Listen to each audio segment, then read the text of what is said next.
ও মেয়েগুলো কি দেখতে মাইরি, এদেরকে দেখলে না আমার সারা গা কুরকুর কুরকুর করে ওঠে। যাই একটাকে বিয়ের প্রস্তাব দিয়ে দেখি।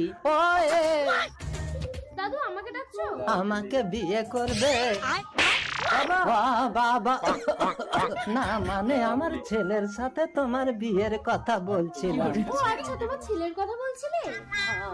ছেলেটা খুব হ্যান্ডসাম, বলনি তো? ও কি চেহারা, যেন ডাসা পিয়ারা। বাবা আমার লজ্জা করছে। শ্রেষ্ঠ। খুব ইন্টারেস্টিং। বল দাদু, তুমি আমাদের বাড়িতে এসে আমার বাবা মায়ের সাথে কথা বলো। ছেলেকে দেখিয়ে বিয়ে পাকা করে বিয়ের দিন ছেলেকে মেরে হসপিটালে ভর্তি করে বলবো মেয়ে লগ্ন ভ্রষ্ট হবে, আমাকে বিয়ে দিয়ে দাও। দুটোই তো সুন্দর মেয়ে। বাবা শ্রেষ্ঠ, তুই